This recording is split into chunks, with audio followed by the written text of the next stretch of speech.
Hello, and welcome to the Consider Your Mind podcast. I'm your host, Eric King, and along with my co host, Mino Pachan, we're here to talk about all things mental health. Let's get into it. All right, hello everybody. Welcome back to the Consider Your Mind podcast, episode 31. 31, Slow, 30. slowly climbing up, man. We're definitely putting some work for this. Feels good to reach 31. It's going by pretty fast. Yeah, absolutely. Yeah, man, hey, part of what this episode is going to be on, for Yeah, real. yeah. Last week we talked about procrastination. Oh yes, Yes. procrastinating. Beautiful thing. You hmm guys missed that episode? Go ahead and go give that a listen. This week we're talking about pretty much fear of uncertainty, ambiguity, tolerance, and all that good fun stuff. So we'll go hmm ahead and have Mr. Eric here dive into a little bit. He has some Yeah, things to share, and yeah, what do you got to say about it? yeah, man. Well, yeah, we're going to talk about, again, ambiguity tolerance and, uncertainty intolerance is something that we all have to deal with to some level or not, because we're dealing with an ever-changing world. And so we have to again roll with the punches. Maybe that'll be the title of the episode, rolling with the punches. But Ain't that the um, truth? yeah, man, got to, man, like rolling with it like Floyd Mayweather. Philly Mm. shell defense got to roll. But man, but first before we say anything, man, I got to report. Unfortunately, me and my cousin were recently robbed by Oh. yeah, we were robbed in our home by Ameren. Mm. If y'all don't know who Ameren is, it's the electric company here in St. Louis. From Minnesota, Excel, Centerpoint, wherever you at, down south, Georgia Power. You know what these people are. You got them in your city, in your state. Yep. I know y'all getting robbed with us, man. I opened that bill, bro. Man. Yo, we Yo. got this little bitty apartment. Okay, context. Me and my cousin live in a very little bitty two-bedroom apartment, man. Like 500, 600 square feet, maybe. Maybe, no, probably not. And dude, that bill was $152, bro. Mm. $152, and I came out, and I asked this homegirl. I was like, "Man, they didn't stuck us up, man. They didn't got us during this heat wave." And she said, "Yeah, they want 290 something for ours." I was like, "What in the world?" And they got a house, you know what I'm Ooh. saying? I'm like, "Oh my goodness." So, Yeah, man. so The heat is yeah, definitely not helping at all either, man. What's bro, that's going what's doing on? it. Yeah, Like, man. So, first of all, it's been triple digits, if not pretty close, every mm-hmm, day. And in Minnesota, we have humidity. That makes it mm-hmm, even worse. It's like that sticky hot. It's like I could deal with heat, but the sticky hot yeah, heat, the kind where let's say you just got out the shower, your house is AC, you feeling cool, you get out the shower, you dry it off, you're dressing up real nice. The moment you open that door, it's just like, like you need another yeah, shower. you need another shower. And the Immediately. air is just heavy. You're like, yo, Yes, what land is to this? 10,000 lakes, man. And yeah, and even places like they're saying in London, the average temperature Yes. over there right now normally is around high 70s, and they were in hmm the hundreds. And five Exactly. Yeah. percent of homes over there have AC. It's the Yeah, they're opposite not of over used to here. that. Yeah, Yeah, that's Europe, man. They ain't used to that. That type of heat. it's wild. It's like back then when Texas had that snowstorm and closed down for a week because they don't know how to hmm drive in the snow. Yeah, snow dusting, little ice dusting. Oh yeah, I give my friend crap about that all the time. That's how Had no, people up north we built different. no, People for are, real, for yeah, real. people all talk about the South, this and that. That's cool. A little snow, a little powder on the road, y'all get all scary. hmm What's up with that? No, yeah, we about that life. But no, St. Louis actually here, like, this is end of July, man. They said this weekend was the hottest day of the year. Actually Mm, got over 100. It was like 105 or something like that. So, yeah. y'all be safe out there, people. It's serious business. Yes. In Stay addition to fighting hydrated. off COVID, yeah, stay hydrated. This And heat the is no joke. monkeypox is coming around too. Y'all, man, See, why what's y'all get going man? on? No, no. Okay, you know what? Let's get back to no. We're not talking about monkey. You're We'll the talk second about that person later for this real. week. That's on the Let's Talk About It podcast, man. Because the second person to mention that to me, I'm just like, no. I just finally am making peace with this COVID thing. It just became a reality to me. I called it me and Sleepy Joe, and I don't want to deal with nothing else. But yeah, man. But again, there you go. Dealing with the topic of the show. Dealing with uncertainty. Ambiguity. Something. to be ambiguous, we've heard that word before. Ambiguity means the quality of being open to more than one interpretation. So more than one way to skin a cat, all that stuff. And but we've talked about in the show sometimes, coming from the sales word, too many options leaves you, paralyzed. It can actually cause you to not to, choose anything.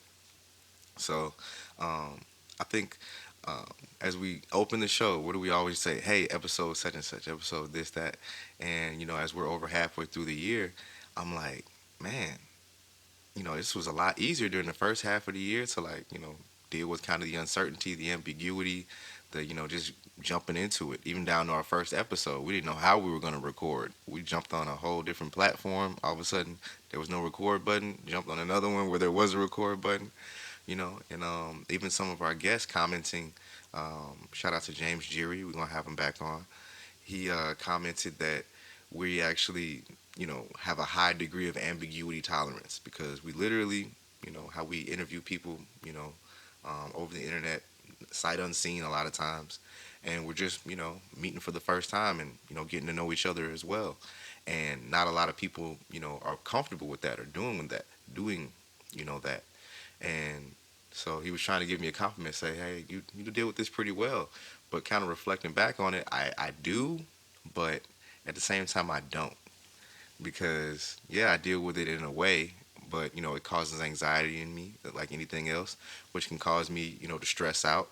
And then we do a little something, as we again I mentioned our last episode, episode 30. Please check it out. Procrastinate.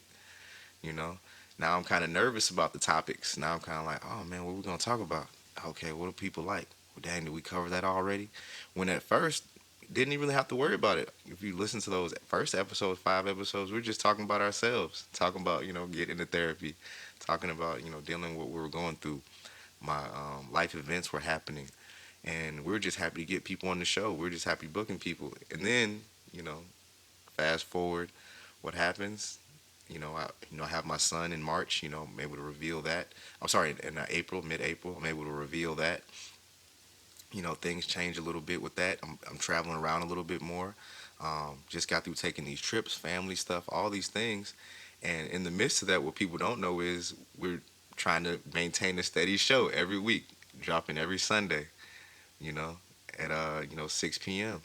And so to try to make things run smooth and just have that pressure and to continue to work and to continue to, you know, um, deliver on time. Again, it's a different type of pressure. It's a different type of um, yeah, it's a different type of anxiety because all of a sudden I'm not sure if the equipment is going to work how it's supposed to work. When I go to this hotel room, if the Wi-Fi is not working, if such and such isn't available, if we have to move days or when we have to move days, if I'm sick or something comes up or Mino's not available, having to just work with life, but yet be consistent in this one area. And I guess yeah, just feeling the pressure of that, man.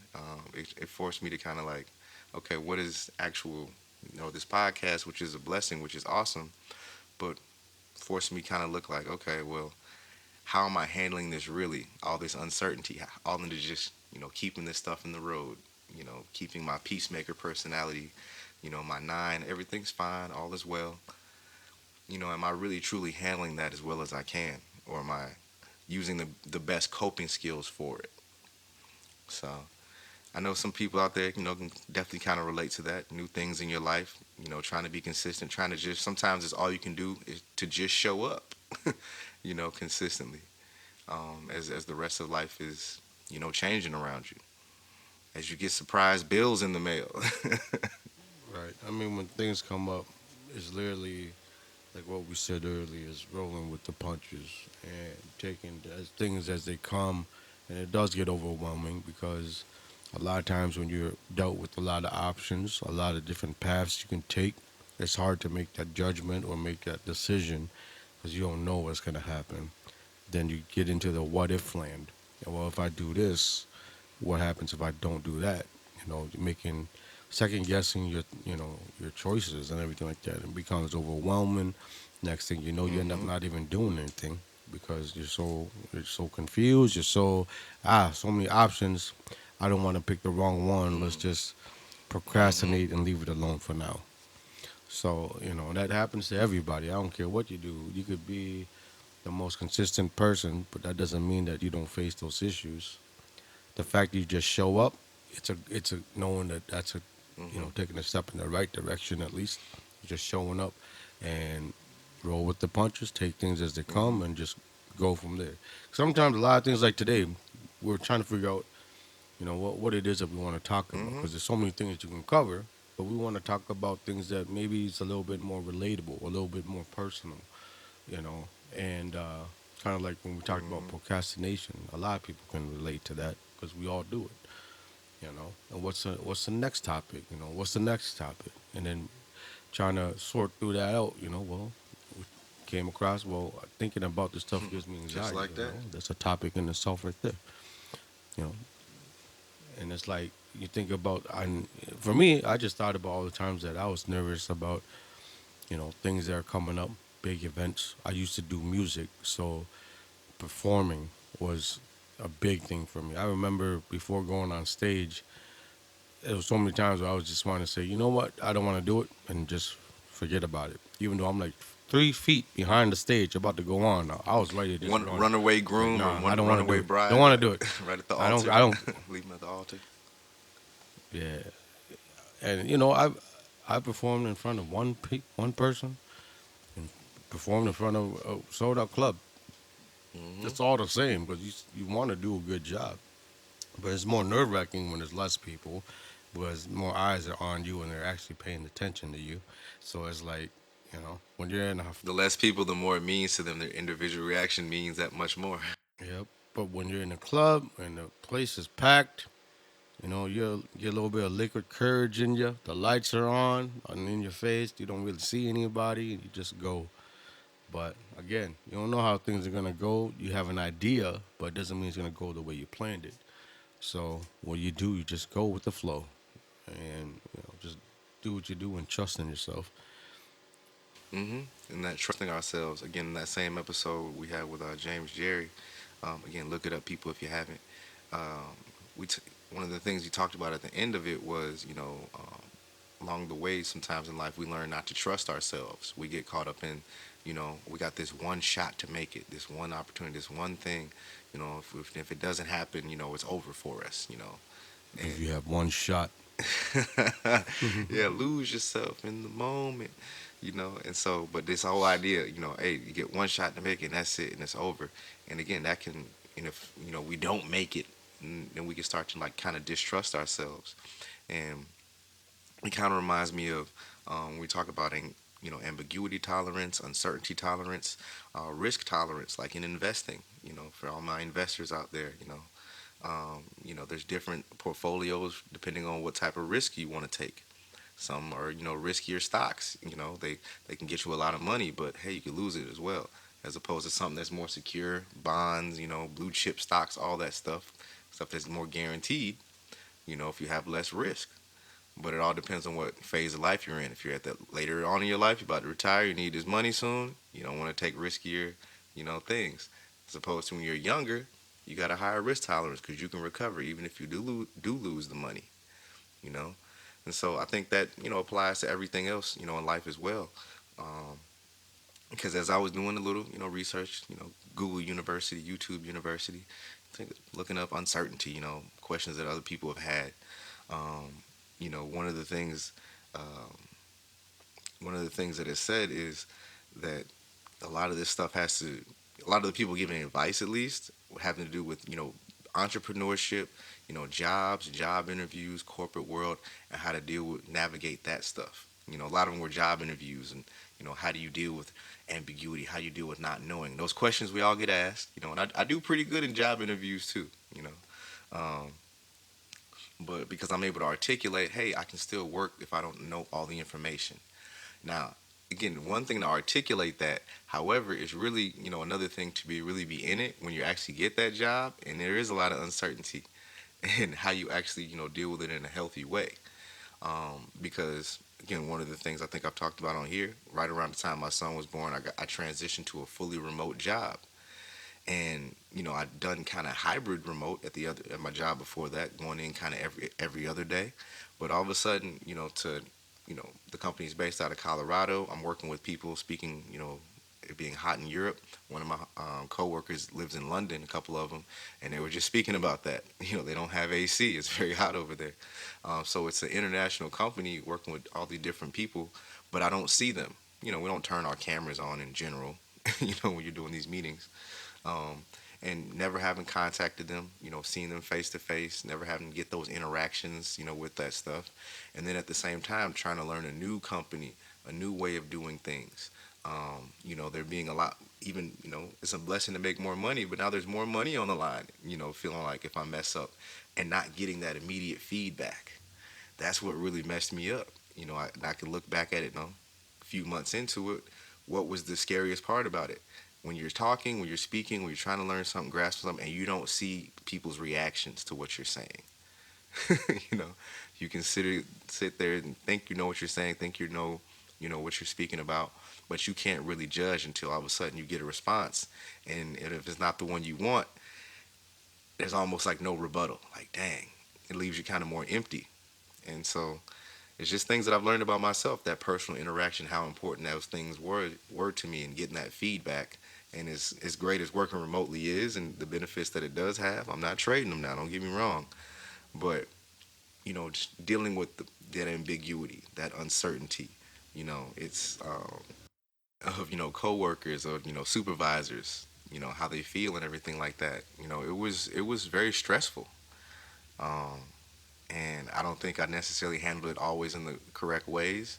And I think it, you know, perhaps even the podcast or other things in my life, of course, suffer when I know I'm not handling my anxiety properly. And one of the things that I spoke with my therapist about, and we'll have to revisit, is addition to boundary issues, in addition to procrastination. One thing he was really challenging me on was, am I responding or reacting? Something doing the activity maybe is to relieve anxiety, but are you just doing busy work? Are you doing something, you know, what's your motivation behind the activity? And so, am I really responding to the situation, handling it, again, rolling with the punches, really dealing with it? Or is my reaction to it, am I just doing an activity to maybe avoid having to deal with it? Um, for my overanalyzers, overthinkers out there, thinking about how long you spent researching something. You can just get into a pool. Now the information, pit that we're in, you can look up anything about anything and become like just go delve deep into it real quick, but never actually pull the trigger. You can look at an investment, you can look at all the crypto, you can know all the stuff about blockchain, you can know all these things about a company to invest. You get all into all this stuff, but you don't take that final step into actually, bringing that knowledge and things into fruition. And because why? You know, you may talk a good game, you think you're ready to, pull that trigger, maybe to invest or whatever, but when it really comes down to it, you know, you're not really about that life. And I am guilty of this too, Mm-hmm. biting off more than you can chew sometimes. But moving ahead when you don't have clear, correct information is, essential, to being an entrepreneur, moving ahead in business, moving, ahead corporately, wherever it is. Because as I said, even working for the place I do now, and every place I've worked recently, if I got to be honest with you, especially post pandemic, it's all still, everybody's still figuring things out. The ground isn't as solid as it used to be. It is shifting, you know. People are leaving a little quicker. Even the little time I've been at the place I've been at, personnel changes, you know, and really, having to deal with that. I definitely been, and I've been one of those type of kids too. Like, I invite the smoke in a sense, and I invite the anxiety because I'm the kid in the class that just raises their hand if there's silence for too long. Yeah, you know what I'm saying? When the teacher asks a question, Oh, you know. yo, that's such a weird moment in class when it's like when no Mhm. one wants to answer and everyone's just looking at each other, Mhm. and the teacher Just won't sitting say there, nothing and just stay Bueller, quiet until someone says Bueller. something or raises their Mhm. hand. Yep. Yo, I used to hate that. I used to be Mhm. so S- scared of speaking up in mhm. front of a class.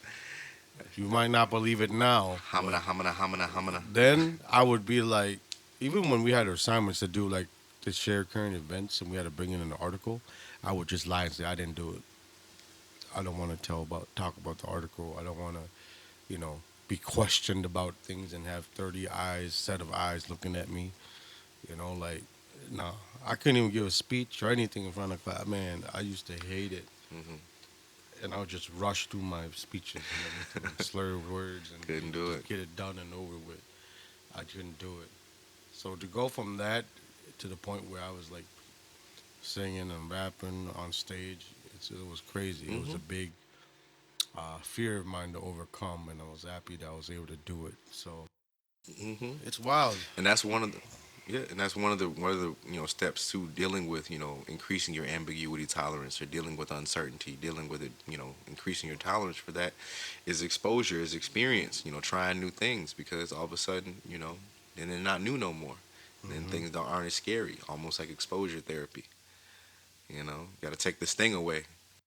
Yep. And another thing I want to mention is that just so people know that I'm sure I'm not the only one that was scared of public speaking. That's literally one of the number one fears. It's the one of the biggest fears that people face, and it's crazy because once you get comfortable, it's hard to be quiet in front of groups of people. Hmm. Because then you finally get to speak. Because all of a sudden you feel you got a voice now. You know what I mean? Like it becomes addictive, and you get to speak your mind. You get to share your thoughts. Right or wrong opinions. It don't matter. You have a voice, and you want to speak it. Speak it up. That's all I PSA. gotta say. And that goes for everything in life. Everything in life, you gotta speak up. You don't like being bullied. You're gonna have to speak up. You want to get your point across in a group project. Speak up. You know, Say it with I your mean, what's the chest, man. worst that's gonna happen? People go, you know, like I even told myself that okay, if I'm this scared to talk in the front of like a group of 20 people, what's the worst that's gonna happen here? Hmm. Like literally, what is the worst that's gonna happen? I stutter. They laugh. I don't know you. Go ahead and laugh. Like it's not gonna bother me. But I get Hmm. how sometimes that will bother someone. Like they care so much about what others think. But then you just have to remind yourself, like at the end of the day, it matters what you think. It matters what you think about yourself. It's just you. Everything it starts with yourself. Like for real. Like all your fears and everything. That's you. That's you. That's in your head. That's your stuff. That's that you have to deal with and work through. No one's gonna do it for you. Unfortunately. You could, yeah. And that goes to other people that feel guilty when they try to help a friend and they feel like their friend doesn't want the help. Hmm. Well, there's nothing you can do. You can't help somebody Hmm. that doesn't want to be helped. Yeah. I'm sorry. Yeah. It's just how it And is. that and there. You could be there, you could be supportive, but if they don't want to accept it, that's on them. Hmm. I used to be like when a friend it's getting a little dark, but when a friend committed suicide, I used to think, wow, is there anything more I could have done? And I would be like, no, he did that. To me, that's selfish. You put me in the worst position by doing that. I am mad at you, like for you to do that. And not just to me, people you love, your family. You gave up and you just left. You left us with more questions. But I was there. You didn't accept my help. You pretty much spat in my face. That's how I took it. So Bit the hand that fed forgive him. me. Yeah. So for me, when it comes to suicide, get the help that you need. Speak up because that is the ultimate selfish act. I don't care what you think. I don't want to sound harsh, but that's the truth. Because you're putting people in a position they don't want to be in or never asked to be in, except be your friend. Think about it. Yeah, that's something I reposted on Instagram. It was a story of the MMA fighter. I think the brother's a dude from Scotland, and he said right before the weigh-ins, he got a message that one of his friends had committed suicide, and so after he won the match, he took that time to say, "Hey, fellas, reach out for help." Again, this is still we're mental health advocates over on this side, so always reach out for help. Because there is help available, and a lot of people who would love to hear your story rather than attend Exactly. your I've funeral. always said You that, know. and it's like Yeah, yeah. I'm here struggling with you. Mhm. You're not the only one going through it. I go through it. Yeah. I go through it. Mhm. Believe me. People that know me know Mhm. I go through it. I'm still here. I've never used it as an excuse for anything, but for Hmm. me to fight my own battles and to know that I got support. That's all I need. But then again, I also understand that Hmm. not a lot of people are mentally strong like that. It takes time to get there. That's why mental health every day. It's a battle every day. You'll build up to that point. It feels like you can't do it, but you can. You know why I know? Because you're still here. You're doing it. Telling you, absolutely, absolutely. If you're here listening, then hey, man, you're still in range of life. Absolutely, man. And again, uh, to go with that ambiguity, uncertainty, not knowing what to do when you're faced with people that you love to have problems, and we have that guilt over not knowing. You know, one of the shows I love, again, reality Oh television, yes. Intervention. Yep. When they talk again, when they got the family, when they talk the pre-intervention before they bring in the person, they sit the family down and says, you know, usually the family's like, we don't know what else to do. You know, we tried everything, we tried this. He's like, you guys have been trying to be the treatment center, and you're fired. You're bad at it. You don't know what to do. You're not supposed to. Mm. You know.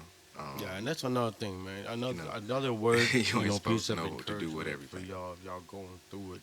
Like again, like I said, if you're listening to this, you're going through it. You're still here. You're still fighting. And I always tell myself, as long as you're breathing, you're still winning. So you just gotta keep Hmm. pushing, man. It's gonna be tough, but it again. These are emotions at the highest level where you feel everything. But the thing about emotions is that with time, they go away. Y'all have had anxiety attacks before. You're still here. Why? Because it slowly goes away. You just gotta take the time, learn who you are, learn what your triggers are. You know, and most importantly, do things that make you happy. Oh, that's number one thing. You don't like it, don't do it. Like why spend time? That's another thing when it comes to work or whatever. Why do something every day that you hate? What does that do to your mood? Tell me. You gonna It's be not good happy? for your mental health. I'll say No. that much. You're gonna be at work, you're gonna be grumpy, you're gonna be moody, your relationships are gonna take a hit, not just romantic You're relationships, gonna your come home and friendships. kick the dog. Yeah, you're gonna do things that's just very uncharacteristic. You're like, man, you're gonna have to, and people say, man, that stuff is corny. So what? It's corny to you. It might be mean Hmm. something important to them. So who cares what people think? Yeah. What did we talk about when we had Nas on the last episode? Let's talk about it. We said, man, me and him got close going to wrestling events. You know, in our late 20s, all of a sudden we all just started to just going to wrestling stuff. We went to Chicago for a live, pay-per-view thing, and made us happy. It was fun. And I was You know. judging them. Very much so. I'm glad you mentioned that, Vito. I wasn't trying. Yeah, there you go. Thank you for putting yourself out there, so I don't got to expose you. I was judging them, Hmm. but at the same time, I understand Wish you was because on them trips now, don't you? I it's like my boys was having fun. I might not like it, so I Hmm. didn't go. Simple as that. Why bring my negative energy to what His makes them happy? haterism. I just told them straight up. I was like, I don't like it. It's corny, la da da. And I said my piece. They're like, oh, okay. So what I did was I made fun of my friends and I didn't go. Easy as that. See, knowing full well, if the Rock was gonna be there, he'd have been the first thing smoking. But now Oh since yeah. See, oh that's another thing I wanted to also bring up. I was watching the sidebar, show Friends, right? Classic, and it was an episode talking about selfless deeds. All selfless deeds are an act of selfishness. So I was like, you know what? That is true. And they're like, because there is no good deed that goes, why do you do good things? Because it makes you ultimately feel good, right? It's a selfish act. But, that's a negative thing on it. But to me, it's like, it's okay to be selfish.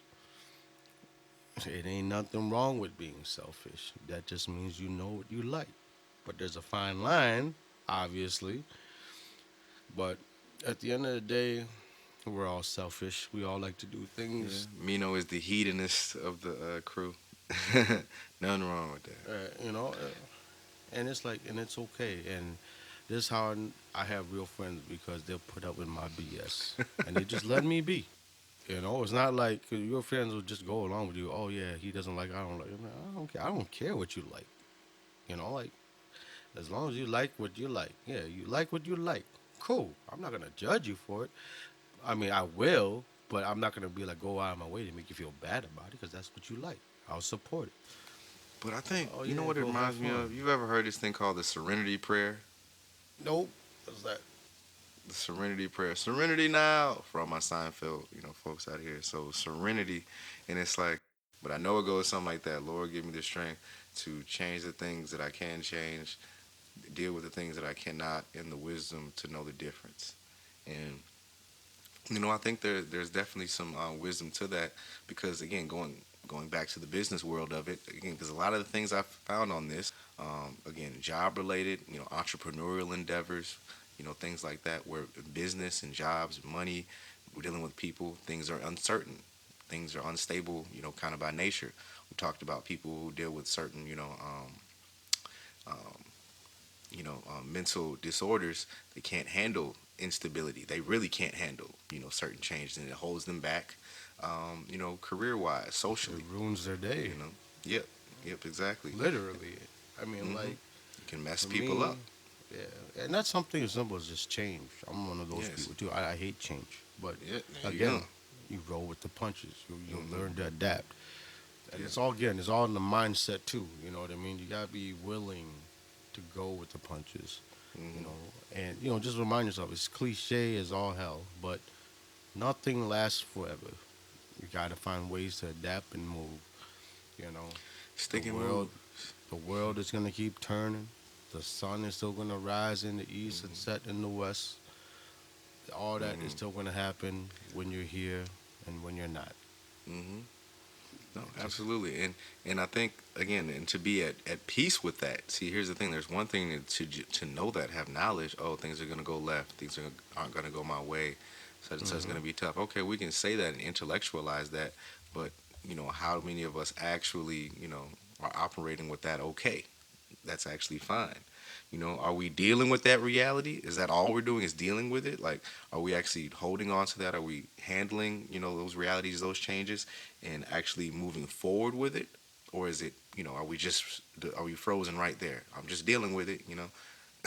I think one of the biggest things when you're talking about like the uncertainty. Now picture this. So people that deal with anxiety could be a number of different things that's your triggers, right? Mine, of many things, was the fear of the unknown, fear of death. What's after, right? Now you want to talk about the ultimate unknown, uncertainty. Yeah, that is. Now we could talk about that, and I'll trigger all your anxieties at once, but I won't go there because it's not a fun thing to talk about. But those are the thoughts that go in my anxiety-filled mind. So it's like you said, coming to terms with things and accepting things is part of that's just life. It's the cycle, right? You can't have life Hmm. without death, and death is the bringing of life. So it's again full circle. It is a circle. It just goes right. So you have to accept the things as they are. The circle of Yeah. life, and it moves us all. Oh, another great movie, Lion King, number one all time. I suggest everyone let your kids Easily. watch that. The The original. original, not the real life yeah, It's so sad we gotta say that. original. You know what? Sidebar, people. You see, we get off on our old man tangents. That was the first movie I watched that taught me about life, like a lot. Talking about real life situations like this. betrayal, Mm, coming into adulthood, becoming a man, you know. Whoo, Akuna yes, Matata. You yo, feel me? All the things that it Hakuna taught us. Matata, Wonderful man. phrase. What does it mean? Means no Yes, worries for the rest of our days.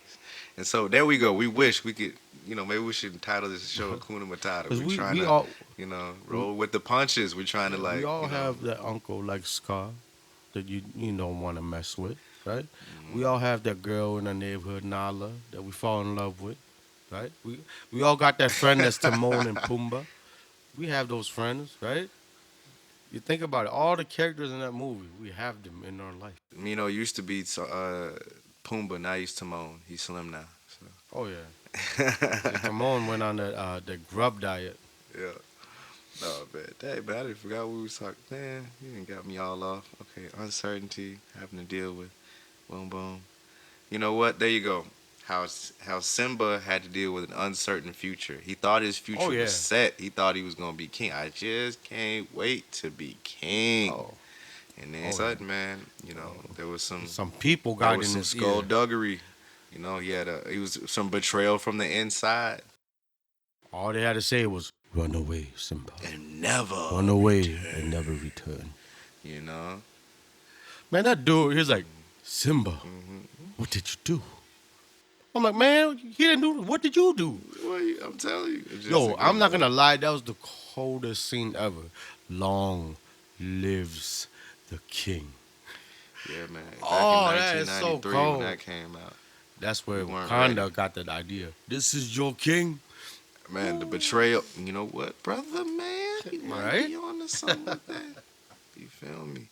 But no, to have to deal with again when you think things are gonna go a certain way, in life. Again, I talked about last episode. I didn't deal with college well when midway through it when I didn't really understand my purpose for being there anymore. Things weren't going the way I thought they were gonna go, and again, but dealing with those things in a healthy way.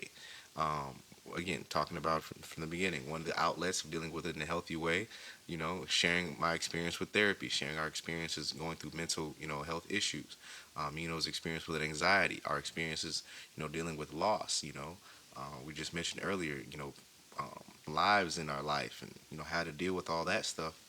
Um, Again, speaking with my therapist, how am I responding truly to these things or am I just reacting, you know? Am I just trying to relieve a feeling and I just don't want to feel this feeling anymore? Let me do something to relieve that feeling. Take this, watch this, drink this, smoke this, do this, play this, and then taking the step beyond that to ask the question, why is this the cure for that? Why is that the cure for, this feeling? So it's, I guess, maybe it's working, man. Maybe all this intellectual, not intellectualizing, but, um, internalizing, a lot of this information, doing the work, it's starting to make me think about again the podcast differently, what the mission of Consider Your Mind is, and going forward, and the reasons behind our activities. We got to go beyond just delivering the information. Okay, what's the reason beyond delivering the information? What do we really think it's going to do, or is it just something? Are we just doing something to do it? Are we just doing an activity? Are we just reacting? Oh, it's Tuesday. Oh, it's Wednesday. Oh, it's whenever we record. Oh, it's Saturday, Sunday. We gotta. And I think we got in that mode for a little while, man. But we was on the move for a second. You remember it was difficult for us to record. I was, out of town. We're on the, different, moving parts, and you get so caught up in it. Just, whew, we made it. Oh, we got to edit it. Yeah, all right, we got it in. Da da da. And then we was like, oh yeah, why are we doing this again? Getting caught up in those things, man. So, uh, I know y'all feel us out there, people. You get, even the best things that you do in your life. As my old coach, as my old football coach. Shout out to Soats, Soats and Simi, yeah, Coach Sim Dorn. He would say, um, uh, did you get better today, or you just going through the motions? We'd be at practice. Do you just are you going through the motions? And it's like a challenge. Dang, am I? Because after a while, you kind of get good at something. You get a repetition, you get a practice, you get a routine, you get whatever it is, and it's easy to go through the motions instead of actually progressing in life. It's easy to just be dealing with things. It's easy to just react to things that happen in our life instead of actually truly responding to them in a way that will improve your life going forward. So I hope y'all got something out of this episode. Again, slightly off the beaten track. Not as intellectual or informational as some of our other episodes, but I hope it was informative and entertaining nonetheless. Yeah, we'll try to jump You know, between both. When we come across something new. do all that. We still got the guests coming back again, getting people back on the schedule. I mentioned some guests earlier in the show for a reason. Hint, hint. People coming back, and we'll still continue to deliver quality content to you all. So. But as always, as I said, man, hey, we going through it. We going through it with you, always. Yes, sir. And I got one question left for you. Are you ready for the mental break part of the day? And I better be, man. You know, I got to get to this bill I got, man, from Ameren still. So I need a mental break before I get back in. All right. Can you share a time with us where you got in trouble and you knew you were about to get it from your parents? And what did you do? Ooh, man. You know what? A time I knew I was about to get it. I knew I was about to get a whooping after I remember again, God rest my OG soul, talk about her in like my second podcast we did, second or third podcast. She passed away earlier this year, and I remember when Dennis the Menace came out, that the Dennis the live action movie. You know, I was a kid, and he had this one scene where he mixes all of this stuff in the mouthwash. He mixes Um, all of this stuff, just goes in the bathroom, starts putting all of this different soap, everything into the mouthwash. In my, bad little self, west side of Chicago, they called me Dale back then. And I did it, of course, copycat. And of course, my parents found out about it. My OG, and of course, my mother's furious. She's like, "You, what are you? What if you something would happen to my grandma?" So I just knew. You know, I don't know what possessed me as a little, just the badness of a child. Okay, I'm literally watching a movie called Dennis the mhm. Menace, where this little white boy is doing all the most, horrific crap, and there's been no spankings. You know, no whoopings are happening. I knew that wasn't gonna happen for me. I don't know why. I just wanted to live vicariously and think everything was gonna be okay. But You I wanted to knew. test the That's what I said. waters. I knew when this was discovered, whoosh, it was going down. So the Dennis the Menace days. That's me. I knew it was coming a mile away. Mixed it up, shook it, sat it there anyway. Don't ask me why.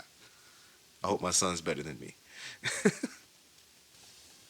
When you was about to get that old school from Laos motherland, get the switch bamboo cane beatings. It was the last whooping I ever got too. Woo! It was like it lasted like felt hours. I'm pretty sure it was only like 10 minutes, but You thought it it was felt like an hour, yeah. it was in the middle of summer. Obviously, school break. It was summer. I was sixth grade. I was becoming a sixth grader, 12, and feeling yourself. we lived with relatives. So my cousins and I, we all lived together, and he I forgot what he did, but he ended up throwing the ball at me and hits me in my area. Mm. I go down. I'm pissed. I get up. I chase him down. Choke slammed him on the ground. Picked him up and slammed him on the couch. Real much I beat him up. And my uncle hears us screaming and crying. Obviously, comes in. I run downstairs. Mind you, there's one way downstairs and one way up. Not thinking about where I was. I ran downstairs because thinking, oh, they're not gonna come downstairs. My mom comes, and all I hear is her screaming my name. What the f did you do? Da da da. And all this commotion upstairs. I hear my uncle screaming, my cousin's crying, bawling his eyes out, and the door to the basement opens, slams, and stomps are coming down the stairway. Right Footsteps of death. now, at the corner, yeah. And at this point, I'm like, all right, I know I'm a juke left, go right, run around, run back You got a upstairs, and leave the strategy. house. She comes down. I'm at the other end of the basement. She walks towards me. I go left, boom, fake it, come back around to the right, and as I ran past her, this like foot long pizza roller comes swinging, A pizza roller. wails me in pizza roller, wooden pizza roller, whacks me in the back. Bow! I hit the stairway. Boom! Fall down. She drags my feet back into the middle of the, and all you hear is just, poof, I'm getting beat, right? And at one end of the pizza roller, it breaks. So the roller comes out. And what's in the middle? A thin metal rod. Oh, Now the she's rod holding that's my arm and holding my the shirt, wood up. whacking me in the back, the stomach, my leg. All you hear is this. and I'm screaming and crying and say, "I love you, I love you," and and it's, and and I she's love you, mom. yelling Please, Leah, everything at please. me, crying at the same time, because it's like, look what you made me do. I came across half the way of the world to a free country so you could act and behave like this to your own family. Boom. I'm like, Oh, ah. then she got So to when pour she's salt in done, the wound. I'm all welted up, and I remember I was just bruised. I was tired. I took a shower. We put a bunch of like Bengay and all these ointments on all my bruises. I told my mom I'm sorry. He's family. La da da. I went to sleep and woke back up. I was such a well-behaved boy for the rest of the summer. Chores were done, laundry, everything. And I told Scared my straight. mom, I'm sorry, I'm done. I shouldn't treat my little cousin that way. I'm the older cousin. I should be more mature. Da da da. And from then on, yeah, Gave her a she beat the whole devil out of me. dossier. He left. I was like, Beat the devil out you. So again, moral of the story, folks: beat your kids. Look how he turned out, right? Huh? One day to be on the podcast talking about their mental health issues. Hey, all right. So thank you all for joining us for another edition of the Consider Your Mind podcast, episode 31. We do appreciate y'all for stopping by, and we will see you next week. Peace.